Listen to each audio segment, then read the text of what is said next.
what a crowd. Wow. We got some more seats. Make sure everybody. Yeah, there's some more seats in. Come on. Yeah, we got plenty more seats. So. We got plenty of seats. Hey. Well, welcome everyone. Hey, Bob.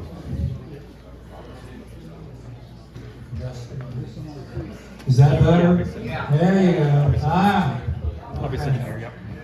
Well, welcome everyone. Welcome to the November meeting of the Tallahassee Historical Society. I'm Bob Holliday, the president. This is Will Gandy, our intrepid vice president. I've got a question. How many people here are not related to Doug Smith? Oh, I'm so sorry. It's our loss.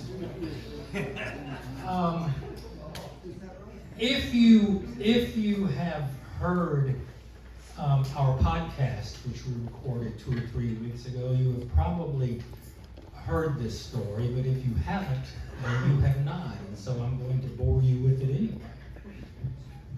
The first time that I ever heard of George Washington Saxon, I was reading Dr. William Warren Rogers' book on St. George Island in Apalachicola called Outposts on the Gulf. And over on page 135, it was chapter 8, 135, I found this passage. A minute, lost it. The day before Christmas, 1900, the Neals sold St. George Island, an estimated 7,000 acres, to Paul S. and F.R. King. The Kings who lived in Colbert County, Alabama, were outsiders but not newcomers. Now, why did this passage mean anything at all to me? Because it turns out that F.R. King was my grandfather, and Paul S. King was my great-grandfather. And they owned St. George Island, and what did they pay for it? They paid $507.25 for the entire 7,000 acres. I wish I could say that they had kept it and we had all grown filthy rich watching the hotels go up out there, but they had my family's acumen with real estate, and after 5 years sold it to a couple of businessmen in Franklin County, who in turn partnered with George Washington Saxon, who had an idea of what to actually do with real estate. And so, it just took me aback. Doug has been working on this book for 10 years at least. If you've seen it out there on the desk, it is a huge thing. It doubles as a doorstop. He is taking subscriptions for it. I think he has probably sold out of it tonight. But we're hoping he will do another printing. It's great. And so with no further ado, I will announce our former president and board member and member of the Historical Society, J. Doug Smith.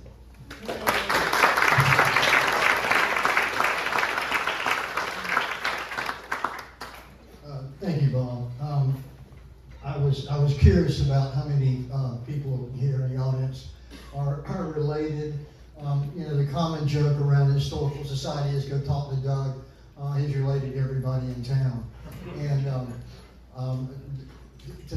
tonight is like a mini reunion, and so it's just really kind of cool for me. I had one of my cousins say, well, I want you to tell what made you decide to do this. It took me 9 years. I actually first started in 2013, but I really got into it really full time, if you will, in 2014. I retired, I moved back to Tallahassee. I lived down in St. Petersburg area, and I came home to take care of my mother. And she was 100.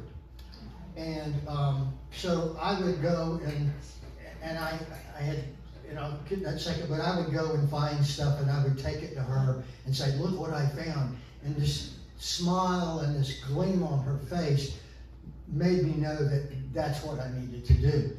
And I had originally come across this because of the Capital City Bank.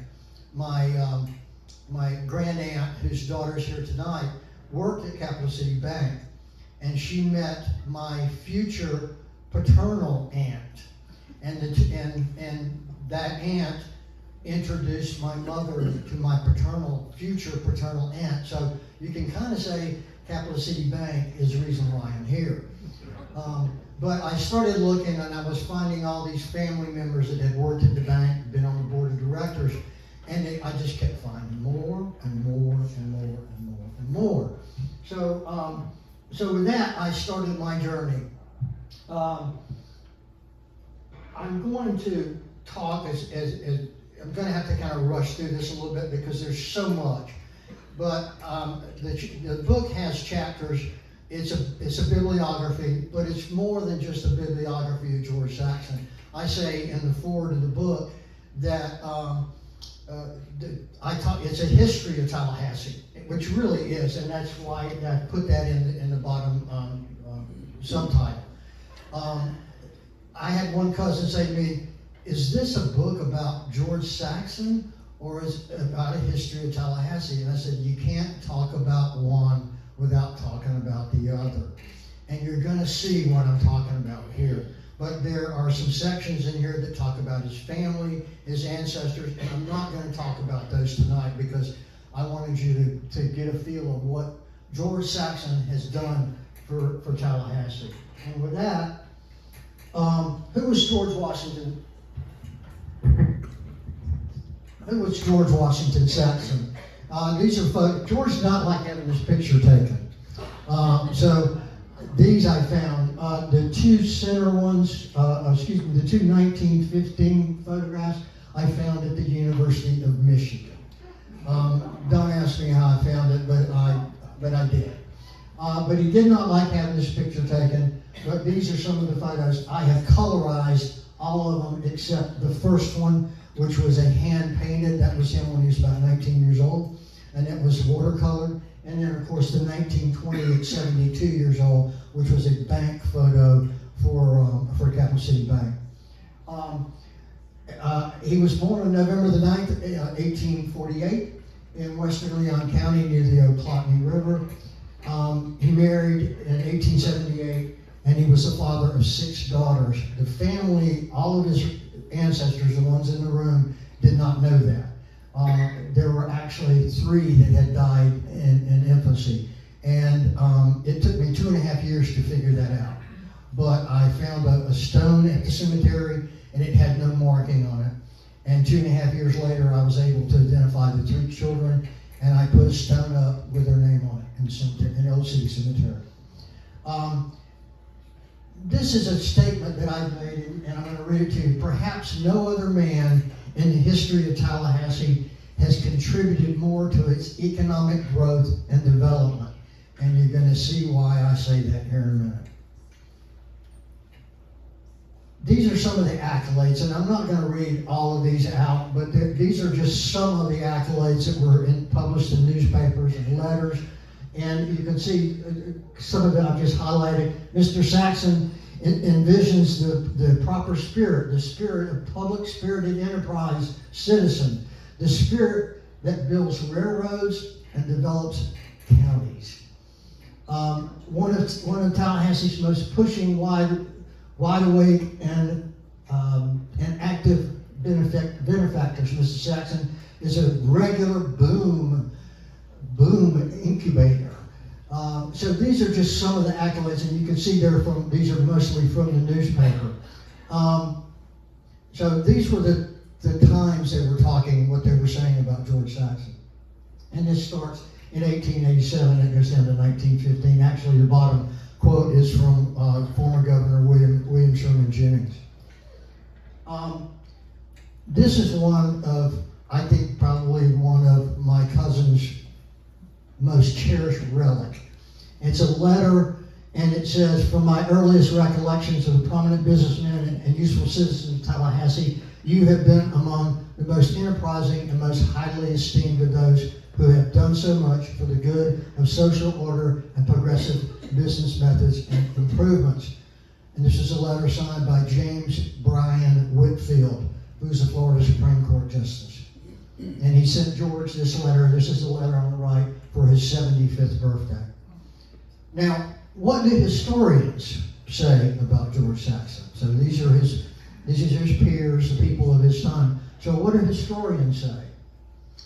Well, as Bob alluded to, Outpost on the Gulf, Chapter 8, the George W. Saxon era. I interviewed William Warren, Bill Rogers in 2017. Julie and I is in the audience. She was with me. And so his quote was, George W. Saxon, he's my hero. Now, Bill Rogers at this time had written 34 books. I said, can I quote you on that? He said, yeah, it's in the book.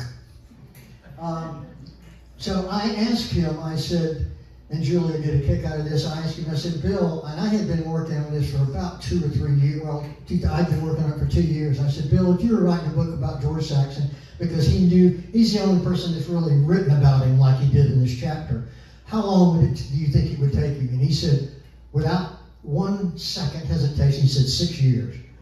And I got out of the car and I said, Julie, I said, oh my gosh, 6 years? 4 more years? Are you kidding me? Well, it took me 3 more years, but I haven't written 34 books and I didn't have graduate assistants, so I think you'd be proud. Saxon is commonly known, and most people, a lot of the people in Historical Society will know him in this way. He's known as one of the leading merchants. He was the founder of Capital City Bank in 1895. That was not his first bank. I'll talk about that in a few minutes. Donated property for the building of Florida's first governor's mansion, once the owner of St. George Island, and a 2-term city councilman from 1905 to 1908. But there is a lot more. George was a merchant. He was involved in banks, railroads, highways, streets, canals. These are actually parts of my book. I cover all these subjects. It's humongous. 668 pages worth. But, so, city utilities, telephones, real estate, subdivisions, timberlands, farming, livestock, and agriculture. And I'm going to touch on some of these subjects. He was the son of a Methodist Protestant minister, member of Trinity Methodist Episcopal Church for 62 years. He was a Sunday school superintendent for a number of years, but he served as a church steward for 53 years from 1882 to 1935. And you've got the 2 photographs here representing that time frame. George, and this is very important, the Florida legislature enacted a law on December the 5th of 1864 to organize militia troops and change conscription laws required by white males from ages 15 to 55. This is the Civil War. Having turned 16 1 month prior in November, Saxon joined Lewis M. Gamble's Home Guard in December of 1864. 3 months later, in March of 1865, at age 16, George Saxon was at the Battle of Natural Bridge. I was able, let's see if this pointer works. Yes, you'll see here, I was actually able to find out where he was located on the battlefield. Now this is a map that was a sketch of the battlefield that was done the day after. And I got this at the Library of Congress. But this is where he was, and then his company moved to this position here. The main battle was done in this line here, and this is where the cadets were, for any of those of you who are familiar with the FSU cadets. So that was age 16.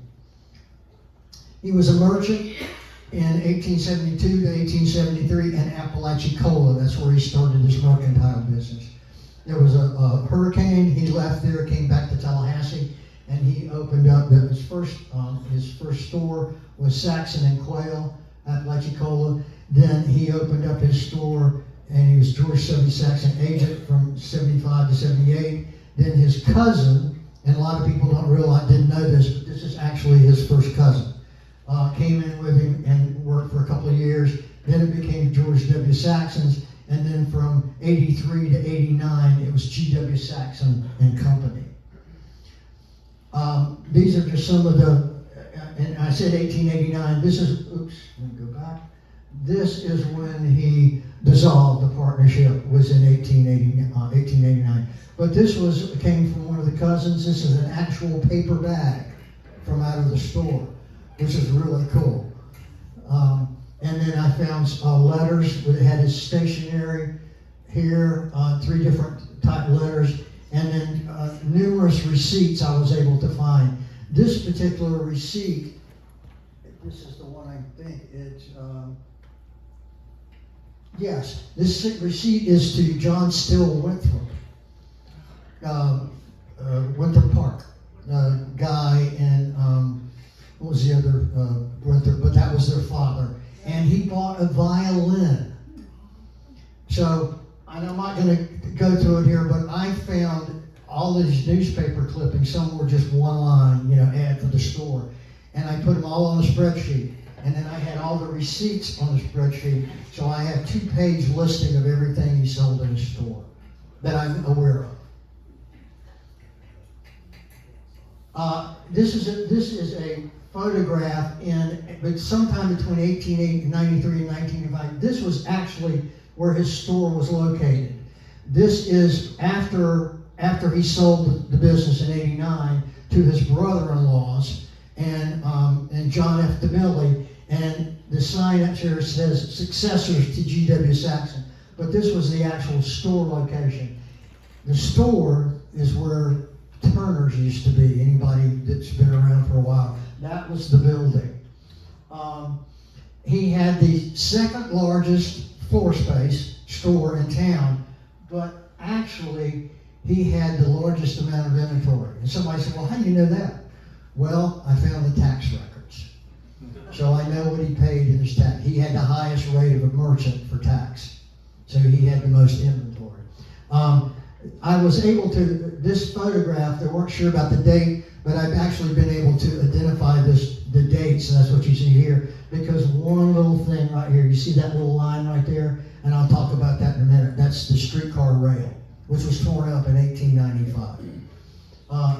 Another little piece here is that this was actually T.G. Rawls' store, and W.A. Rawls, his name's still up on the sign, didn't sell it to his brother until 1893, so I know that was able to date this photograph based on that. Banks. Some people think Cap City Bank's the only bank George was ever involved in. No, there were 5. The first one was Leon County Building and Loan, March of 1887. He was still in the mercantile business. Edward Lewis, the other banker in town, was the initial president. These are some of the other individuals that were, and George was on the board of directors. The first loan for the building loan went to John B. Hawkins, who opened the Boulevard Hotel. It was Tallahassee's first hotel exclusive for blacks. And at the Third Meeting Association, Hawkins took out another loan. Also, another loan went to Alfred Cobb, Tallahassee's black city councilman, for $200. So it wasn't exclusive to one race. That's my point. It was everybody. And this was George's first banking venture. This was an article. It talks about a quote from the Weekly Floridian. He talks about it's one of the best boom, helped out the citizens most in Tallahassee. George became the president in September of 1889, and he continued as president until 1893, when he became treasurer, remaining in that position to 1901. Now, Capital City Bank was still a bank, but George was still in the savings and loan. Savings and loan is a lot different than a bank. It's more like a credit union where you actually own a percentage of the company. It's shares, basically. So, George, the title of the book is For the Public Good, and this is another example of George doing something that's for the public good. Second bank, George W. Saxon and Company Bankers. That was the name of it. You can see that here by this deposit slip. Found that in the state archives. This was the actual location this is on the east side of Monroe Street between what is now College and Park Avenue. And this was the building. You can see here by the 1890 Sanborn map, there are no buildings on either side. And George built this building. He actually leased the property and built the building, then later bought the property. And this is the building later. And then when he built his new bank in 1905, which is right here, this building was still next door. This was actually the Alfred Gwynn car company.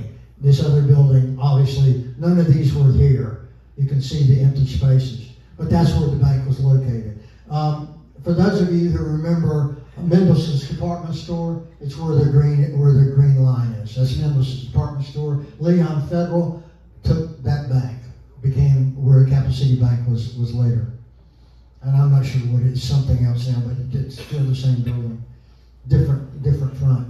In 1895, he incorporated the Capital City Bank in 1895. So it went from George W. Saxon and Company Bankers to Capital City Bank. One of the, I call it historical distortion, is this photograph. You'll see it in probably about 10 books written about Tallahassee history. Favored Land has it, Bill Rogers wrote. They identified this gentleman right here where the area, where my green dot is George Saxon. And I looked at it and I said, that's not George Saxon, he's too tall. And he said, well, how do you know how tall he is? I said, well, count the bricks. 1, 2, 3, 4. I know that this is W.A. Rawls. That's him here. It's John P. Roberts. He was one of the 4 original incorporators. There's George W.A. Rawls, John Pickney Roberts, and Frederick Toll Myers. I'm sorry, forgot the last name for a second. But these other 2 gentlemen were unknown until I got hold of it. And I've actually been able to identify that as John Murrell Bell, and here's a photograph of him, and that's Thomas Eugene Perkins. So I have actually been able to identify all 4. This photograph right here, things come to me in a strange way. I had a cousin that died recently, Bill Michler, and his family started a collection, a box, and they said anything photos, we're going to give them to you. And I went through that and I came across that photo and I immediately saw it and knew who it was. I believe he was courting my grand aunt. And one little quick thing here is this is a really interesting. This is one of the Capital City Bank's most prominent depositors, and this is Governor Napoleon Bonaparte Broward.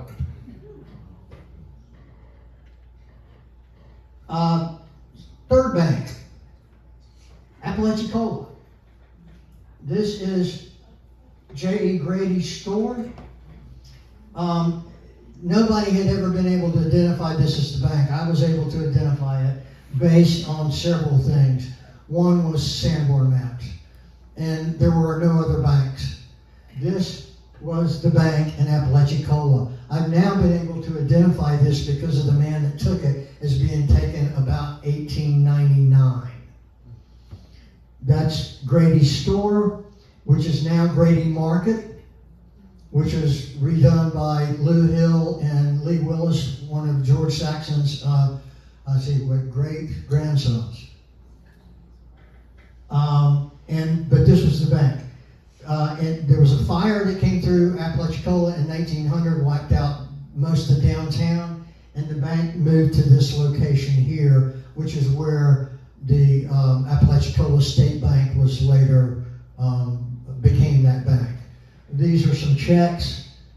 You see here J.E. Grady and Company, and it's Apalachicola. Here's another check that I found, Capital City Bank, Apalachicola.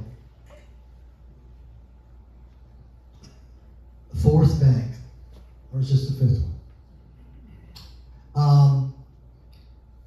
In December of 1904, the Florida Bank and Trust Company of Jacksonville became Florida's first $1 million bank. And George Saxon was a director.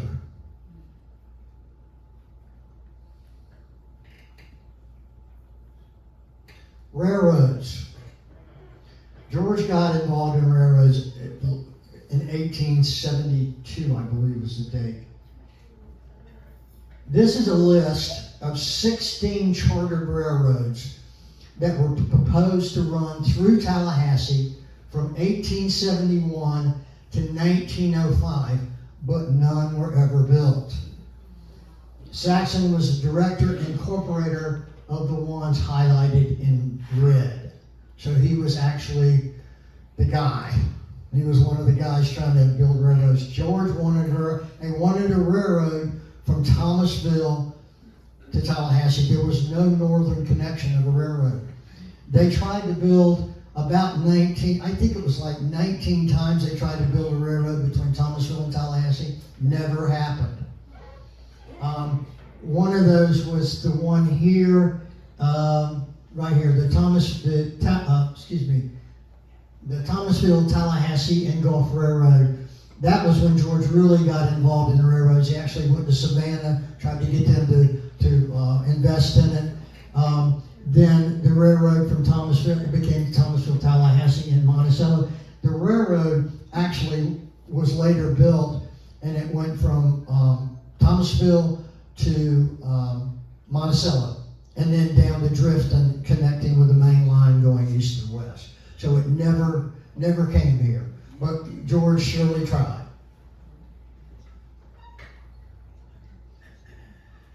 In March of 1899, the Weekly Floridian announced that Tallahassee was to have a waterworks and the street railway.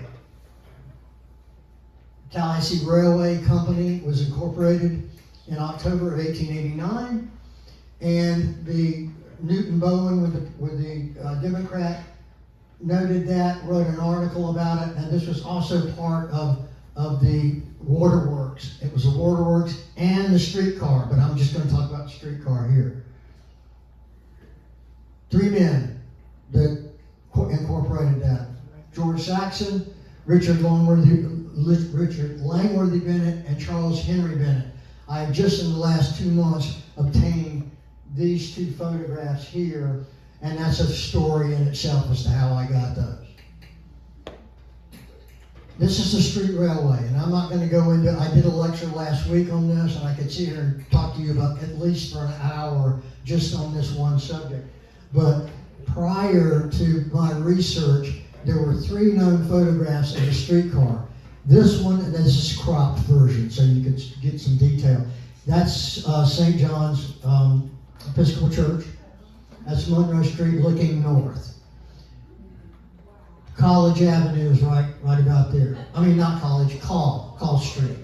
Park Avenue would be right in here. So you have this one, then you have this one. This is between College and Jefferson Street, looking kind of a southwest direction. And then you had this one in front of the St. James Hotel, which was, so you're looking, this is Jefferson Street and Monroe Street. But when I did a lecture 2 years ago about this at the Historical Society. A cousin came up to me after it was over and said, I know where some of this stuff is. Anyway, make a long story short, I got 2 new photos. This one here, this is on Gaines Street. And this one, which is on Monroe Street. Then the lady that gave me the 2 photographs of the 2 gentlemen prior, her great-grandfather was R.L. Bennett, and I got this one just within the last 2 months. There were actually 4 streetcars bought, 3 were these are one, two, three, and then they had a gondola, and that's the gondola. And just me finding that is a whole nother story in itself. Other railroads. In 1901, it was actually called the Georgia Pine Railroad. Wanted to build a railroad from Bainbridge to Tallahassee. It would eventually wind up in Columbus. It was then sold right around 1901, 1902. It became the Georgia, Florida, and Alabama Railroad. This is the railroad that went to Caravelle. George, this was a city-funded, I call it a community-supported railroad. The railroad wanted to build it, but they wanted the property rights through people's property for no charge. And then they wanted people to subscribe because it costs a lot of money to build a railroad. So they did. But it was more than that. George had a guy that was actually a railroad builder. And George was the money man. George was the schemer, if you will. So George contracted, or George and Saxon and S.W. Hanks, unincorporated, built the line for 13 miles from Tallahassee to Gibson. And so you're talking from here to Gibson, which is right about that. It's just on the other side of the Ochlockonee River in Gadsden County. He actually built the railroad and the bridge. The spot that I have marked in red here is San Helena, which was his farm about where Fred George Road is. And just so happens he had a sideline off of that road. Of course, they had already established, where the railroad would travel. So here was another railroad, and this one George was successful in getting it here, so much so that he went ahead and built the 13 miles of railroad to get it here. He was also involved in another railroad company, the Florida Railway Company, from Live Oak to Perry. This is with former Governor George Drew and his two sons. And Saxon was an investor and a company director. And this was both a logging and a passenger train. But a large amount of their clientele was the logging industry. And here's a schedule. Live Oak, you can see where it goes here. It goes actually into Perry. Roads, highways, streets, canals, and waterways. You thought roads or railroads was the only thing George did? No. In 1915, Governor Park Trammell appointed George Saxon as one of two Florida commissioners to the Dixie Highway. And the Dixie Highway is a big deal. It went from, you can see this map here, from Canada, Michigan, all the way to Miami. Originally, they were going to do one route. And so many of the states, the 7 states involved in it, wanted that road to come through their town. They ended up having an eastern and a western route. And you'll notice the western route comes through Tallahassee. These men here were selected or appointed 2 commissioners for each state by their state governor. And their job was to decide on what route the railroad would take. And that's George Saxon right there. That's Clark Howell, the editor of the Atlanta Journal-Constitution. This is Belcher, the other Florida rep. And that's Carl Fisher. If you've ever heard of Fisher Island in Miami, that's Carl Fisher. He was also one of the 2 founders of the Indianapolis Speedway.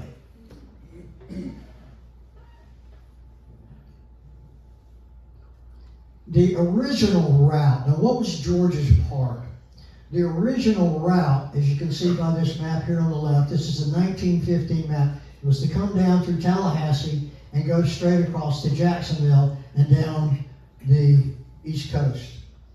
Well, George didn't want that because George knew, and the Central Florida Highway Association knew that they wanted the road. Every one of these towns wanted this highway. I mean, because it was something.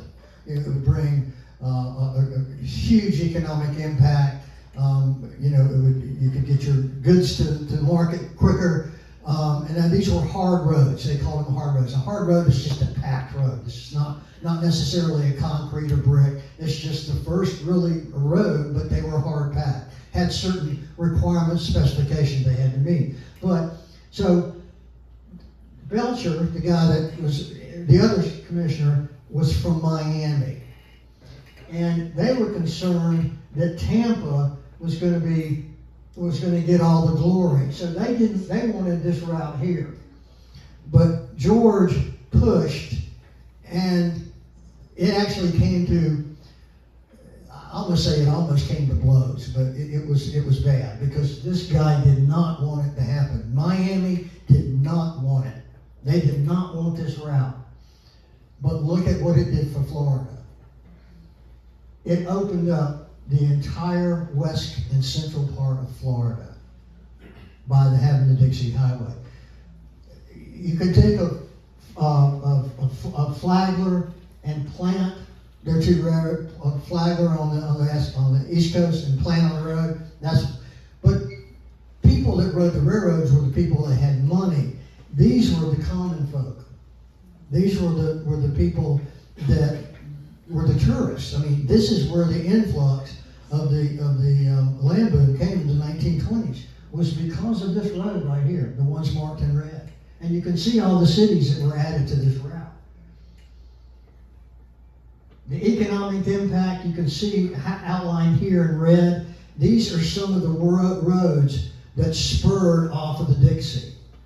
So Tampa wasn't worried about it because they knew that they would end up having a feeder road. And you can see they did. They made a road to Tampa. But these are some of the feeder roads that fed off of this. It's like, so they knew that it would have this huge impact.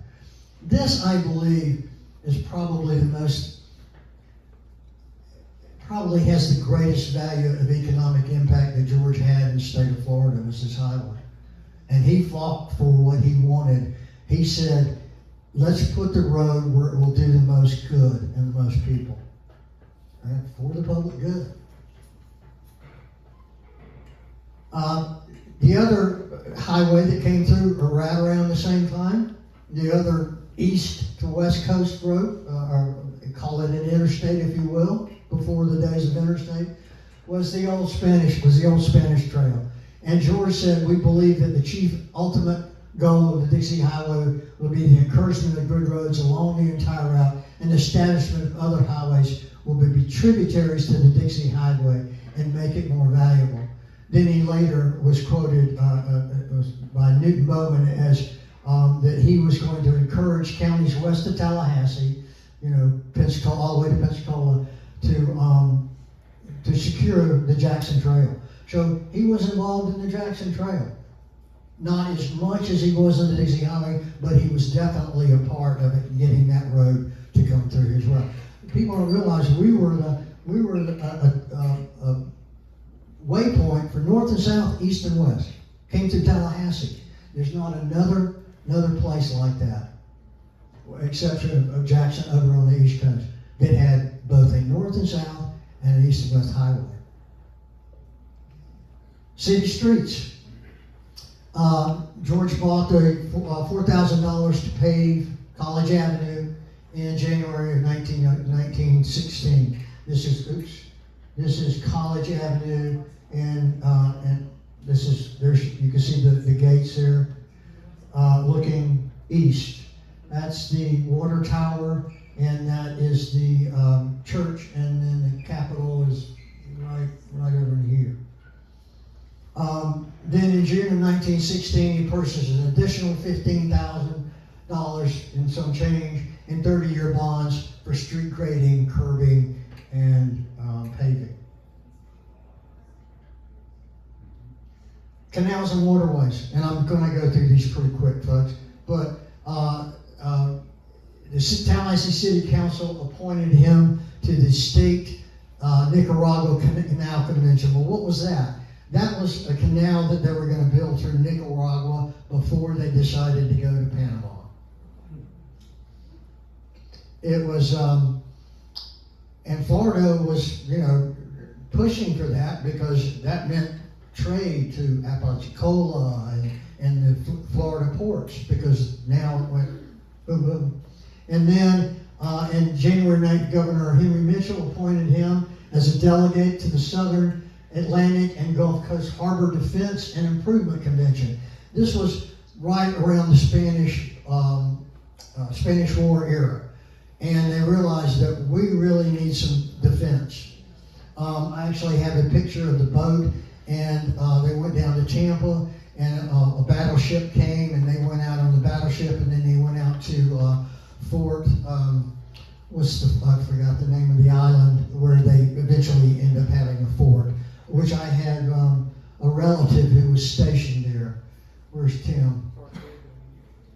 Fort DeSoto. He was stationed there during World War I. Then Governor Gilchrist appointed Saxon in 1910 to a delegate to the Lakes to Deepwater Association Convention. Then he was appointed in 1922 by Governor Hardy to the annual convention of Southern Commerce Congress. Now, you say, what is that? Well, this is something that I didn't really realize, and a lot of people don't. That in 1923, they were going to build a canal from St. Mary's, Fernandina, Florida, here, right above Jacksonville,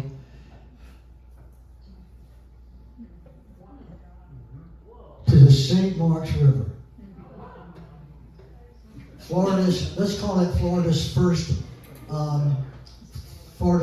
Florida cross barge canal. This actually, and I talk about this in my book, they actually started planning for this or proposed this, I think it's 1854. I mean, it had been going on a long time that they were wanting to have a quick access between the Gulf and the Atlantic. But here is a map, and this is what George was involved in. But can you imagine having a canal from St. Mary's or from Fernandina to St. Mark's? And you can see that what they did, some of this didn't really show well, but they were going to follow the rivers, and you can see where it curves here, and then this part would have had to have been dug. The straight line they'd had to dig it out. And that was 1923. City utilities, Tallahassee Water Works. This is that article you saw a few minutes ago about the street railway. March of '89, Florida announced that Tallahassee was going to have a waterworks. Well, and they started waterworks in 1890, and this is a photograph. This is a crop photograph of Tallahassee's first water tower. Now, this is put in service in 1890, 65,000 gallon. That's the Presbyterian Church. And that's the columns when it was still on Park and Adams Street. So now I colorized it so you could kind of get, because it's hard to get contrast, so I colorized it, but that was the water tower that was built in 1890. This is the only known photograph of the water tower. And it's in the background of another photograph. They built the reservoir, which is down Myers Park, down near the railroad track. This is the reservoir here. And then in 1916, they built a 40,000 gallon reservoir, which is still there today. That's the waterworks, the brewery now. And they built this. George owned this lot, and he sold it to them, and they built a tank there. The water tower that you saw on Park Avenue was not real good, and it was starting to, they were afraid it was going to fall over.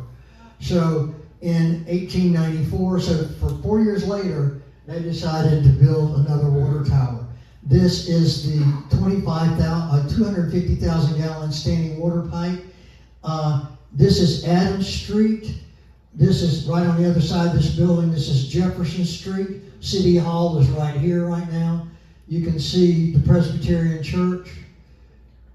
is right there, and then of course that is the old Leon Hotel. But this was the 1894, the photos from 1906.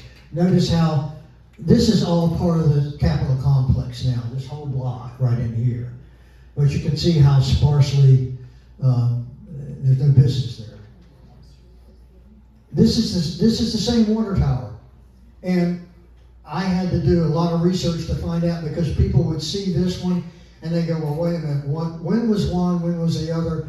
The first one had, I'll go back to it, you'll notice at the top, it has a fence around it. That's open. Okay? And so then they put a cap on the top of it. And I believe this was probably painted primer rust. Black and white, I can't tell. I don't think it was painted black, because that would have made it, too hot. But I think it was probably primer rust. That would be my guess. And you can see how the buildings have grown up. There's more buildings here. Now, George bought this property, paid for it, 2 weeks later, sold it to the waterworks for what he paid for it.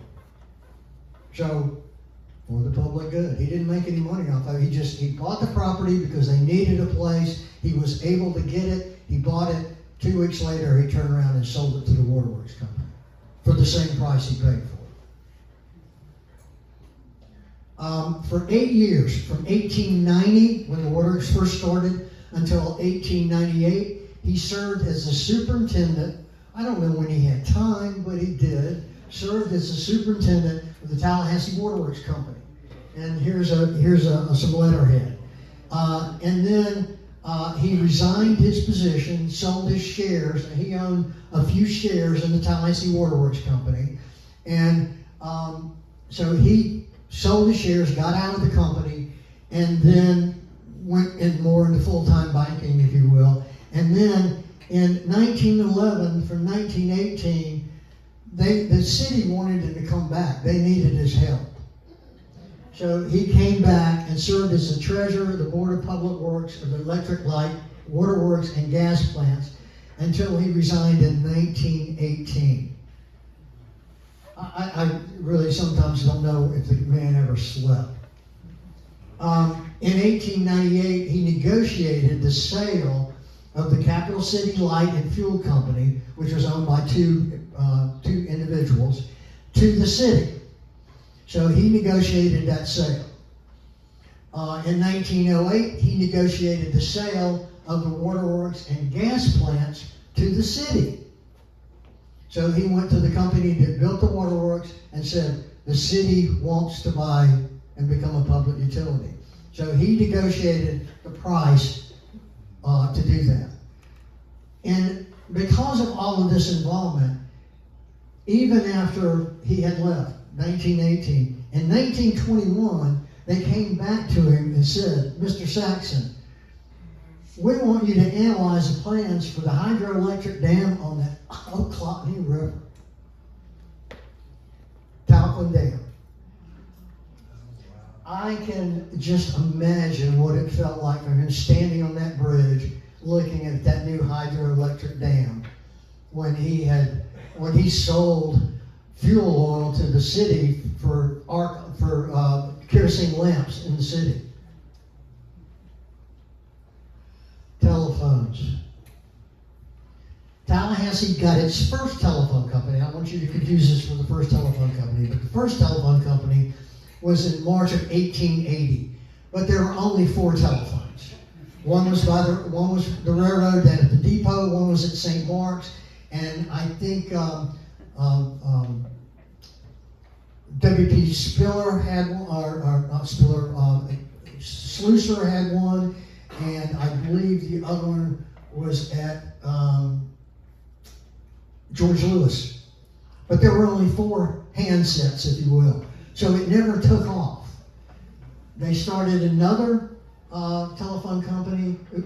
They started another telephone company in April of 1887, and they had 4 telephones, and a year later they had gone to 6. Really booming business.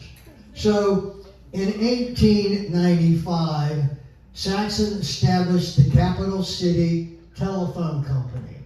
It was later renamed the Florida Telephone and Construction Company, and it opened for business on May the 6th, 1895.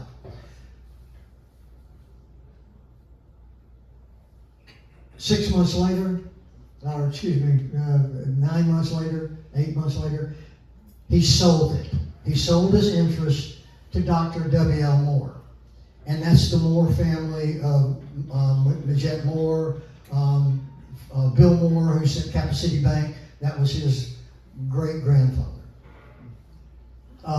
They are the ones that most people think owned it, and they did own the telephone company from 1896 to I think it was 1926. They did own the phone company. But the first really legitimate phone company was started by, guess who? In my research, I went to University of Tennessee, Tennessee State Archives 2 times. One on the Dixie Highway and the other on the telephone. And I was actually able to identify with documentation what phones Tallahassee first had when George Saxon opened his telephone business in 1895. And this is the period-specific telephone that appeared in Tallahassee in 1895. Real estate, another line of business of George Saxon's. Saxon bought and sold over 389 acres. This doesn't include city lots. Timberlands, he bought and sold over 280,000 acres of timberland. Subdivisions. First subdivision in Tallahassee was Villa Mitchell, which is FAMU. The southern half would be the southwest half of FAMU, down below Bragg Stadium. That was Tallahassee's first quote-unquote subdivision. This was only about 6 months later. He and some partners opened up Murat Addition. Murat would be on Bellevue, where, what is that, Bradford Road? Was that Bradford? Jackson Bluff Road. Yeah. But so it was 293 acres. They didn't keep this long and ended up selling it back. But this was Saxon's first quote unquote planned subdivision. He bought Long Grove. Long Grove was 46.25 acres. It surrounded the Grove Mansion, which is here.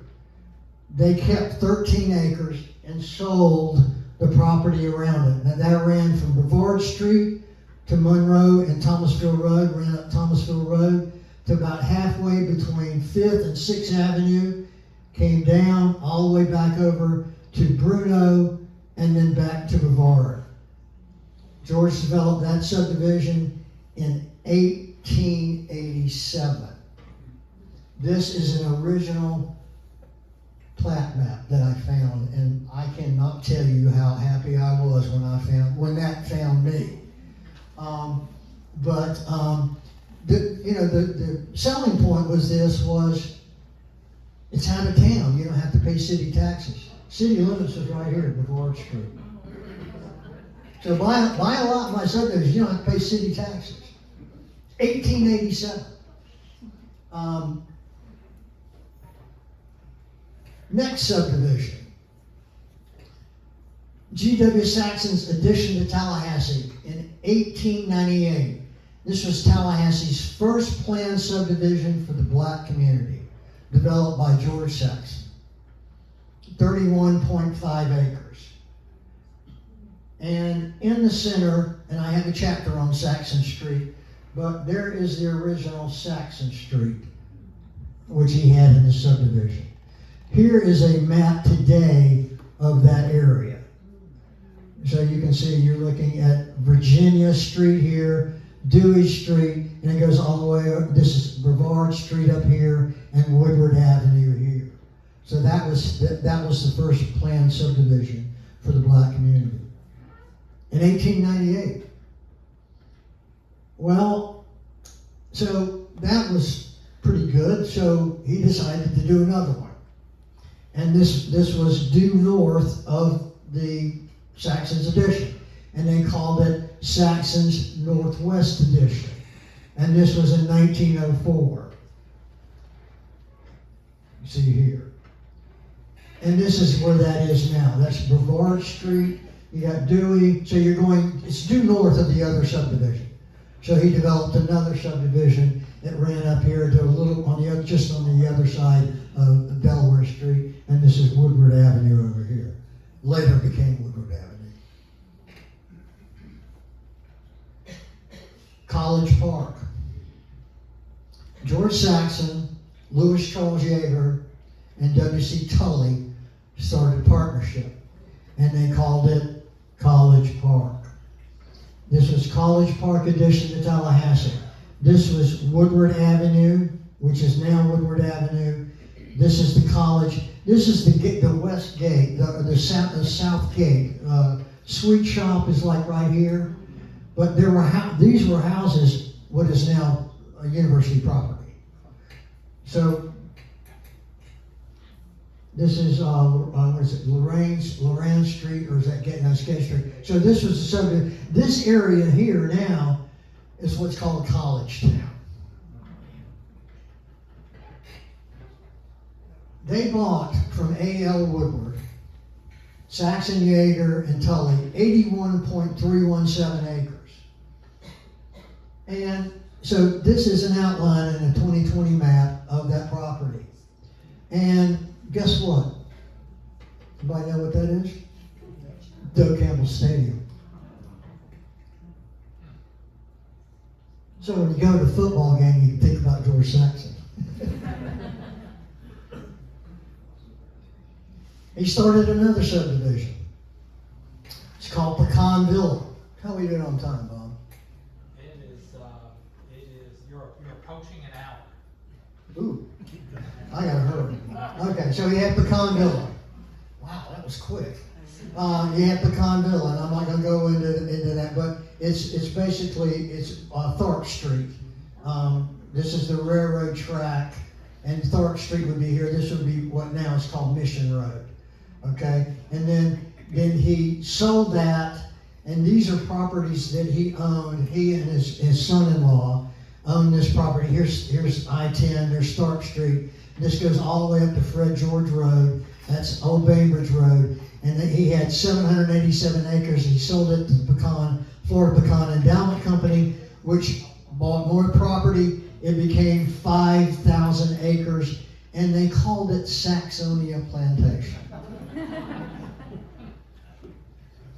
He owned 738 acres on Lake Lafayette, and the property was sold to Mrs. Weems. You know where Weems Road is? Right here? That's who bought the property. St. George Island. This was a pamphlet, a brochure that found me, and I absolutely went bananas when I found it. But this is St. George Island. He bought it in 1910 and sold it in 1921. He actually owned St. George Island for 11 years. This one blew me away. He and 10 men from Tallahassee developed the town of Naples, Florida. George is a founder of Naples, Florida. The people in Naples freaked when I presented my facts to them. I'm rewriting Naples history. But I can document this as well. These are the timberlands that he bought in 14 counties, all marked in red. These are some of the 280,000 acres that he owned. Kimmel Mill in Carabel, or in Apalachicola, George ended up owning that. And they called it Saxon's Mill. So he actually had a sawmill in Apalachicola. citizen-funded hotels. Hotels, there weren't any hotels in Tallahassee. They were citizen-funded. So they would start a corporation and people would subscribe, and they built the first Leon Hotel. It burned down. They built the mirror image of that hotel. That's the second one. They built the Cherokee Hotel, and they built the Florida Hotel. And George was involved in all four of those. This is the first one, and 2 years later they added 90 rooms over here on this side of it. He also was an owner, an investor in the Ansley Hotel in downtown Atlanta. Farming livestock and agriculture. He was owner and became owner of the Florida Warehouse and Cotton Compress Company. He started the Alberta Cigar Factory and had a cigar called Saxmore. That's the cigar box. I colorized these, and this is the actual cigar band. Somebody said that he liked smoking cigars, and I said, well, is that folklore or fact or fiction? If you look at the first cover, the front cover, he's holding a cigar, and this one really proved it. I was just ecstatic when I found that. Brano Cola. George and some other gentlemen in Pensacola started a company called Brano. This is about, when was this, 1911. Right around the time that Coca-Cola was kind of starting to get going. And this was actually, they manufactured the syrup in Tallahassee. See this ad? The Brano Company, Tallahassee, manufactured this syrup down off Copeland Street, Copeland and Virginia Street. And in his cigar factory is where they built it, or where they turned it into the Coke. And then it was bottled here in town by the Middle Florida Ice Company. From 1840 to 1905, 7 attempts were made to move to erect a governor's mansion. And in 1900, Saxon served on the executive committee of the Capitol League, a group of citizens formed, aided by the black community, to assist in preventing the Capitol removal. You know, everybody remembers back in the 70s when they wanted to remove it. Well, from 1844 to 1935, there were 19 tries to move the Capitol to other cities in the state of Florida. And in order to, there was a vote in 1900 that said we're going to keep it here, and to help keep it here, George donated 4 of his lots in Long Grove to build the governor's mansion. And these are photos of I love that old building. It's just a really cool. This one here, I colorized it, but that's the first governor's mansion. These are some of his items, some of the civic groups he involved. Silver Cross Hospital, I'm starting at the bottom. Lamb County Labor, War Campaign, Food Preparedness, Cotton Loan Committee, a Red Cross board member appointed by Governor Gilchrist, Governor's Inaugural Committees, Tallahassee Boosters, Chamber of Commerce, Young Men Business League, Board of Trade. One other quick thing. George was president of the Leon County Board of Public Instruction from 1881 to 1893. And George Saxon and the county superintendent, H.L. Fleckel, went to the board of the college and said, and convinced the seminary board to merge the male and the female seminaries and make them co-ed under one roof at College Hall. The seminary was renamed Florida State College in 1901 and remained co-ed until 1905, when it became the Florida State College for Women. George says, hey, we got the girls and the boys, they're taking the same courses. Why don't we just combine them? Let's save money. We don't have to build another building. And they went, well, that's a good idea. So George was also involved in Florida State, which I found pretty cool too. He donated a piece of property, and I have it marked here on the map. This is Mission Road and West Stark Street. And he donated a piece of property, and they named a public school after him. And it was called Saxon School. In 1897, he was elected as a trustee of the Florida Conference College, which is now Florida Southern. He was on the board of directors of Florida Southern, which is now Florida Southern College. That's it.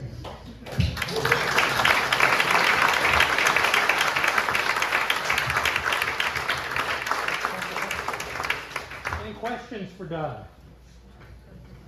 Yeah, of all the ephemera and documents that you came across doing this, what was the most exciting discovery? You want to know what was my most exciting discovery? That's a hard one. There are actually a couple. One was finding his forgotten children.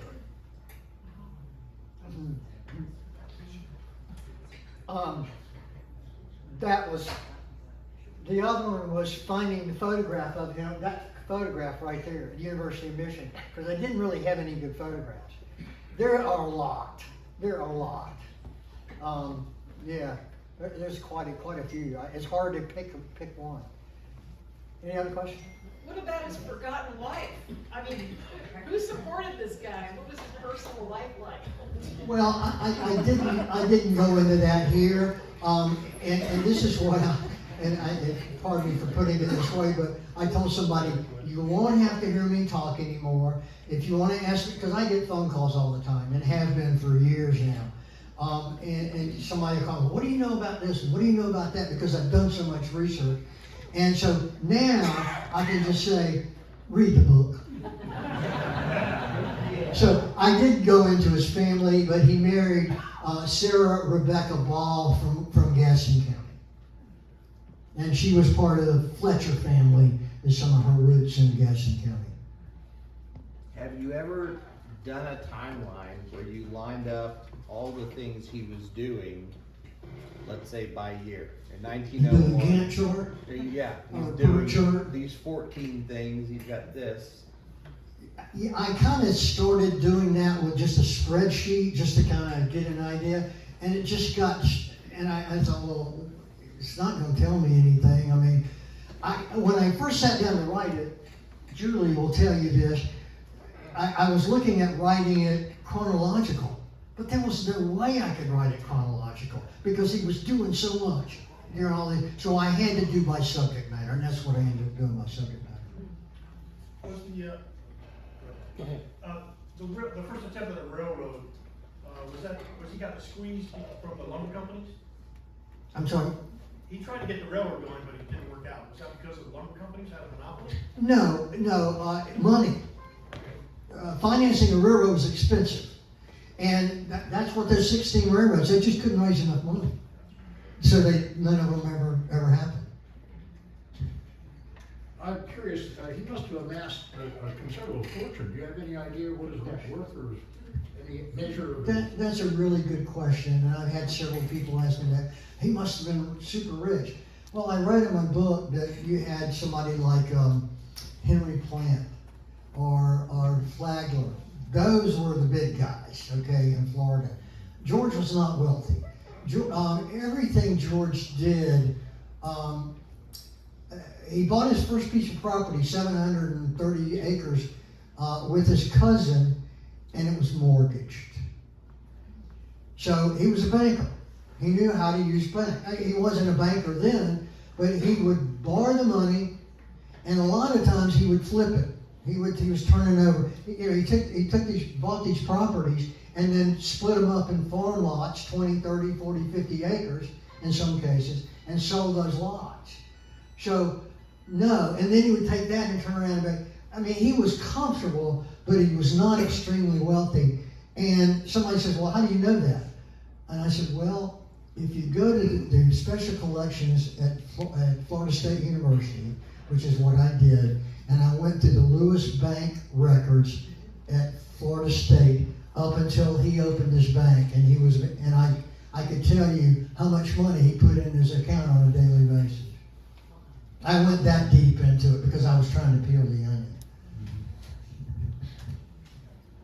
One more. Yes, ma'am. Was his father a businessman, and where was he educated? His father was a Methodist Protestant minister and had been since about 1805. When George was born, when George was born, I think his father was, when his father died, he was 75, and George was, I want to say his father was 75 when he was born. It was something, he was late. He had 19 total family members, brothers, half-brothers, sisters, wife. His mother had been married before. There was a slew of kids. And he was very family-oriented. He was self-taught, which made me feel good. Let's have a big hand for Doug.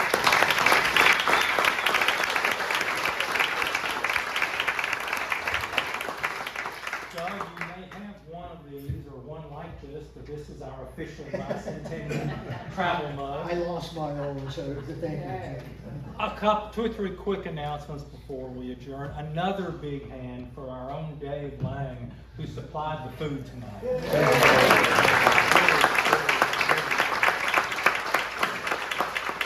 I want to ask Sandy Brooks to come up here just a second. If you guys were down at the Capitol in Cascades last weekend for the opening of the log cabin and then the marker unveiling, Sandy's in charge of the docents down there.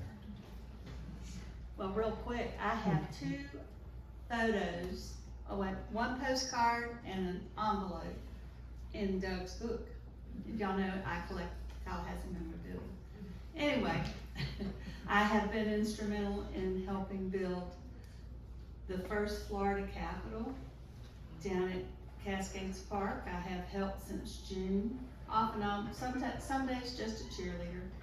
But the mayor asked me to help with the docent program, and we're looking for volunteers.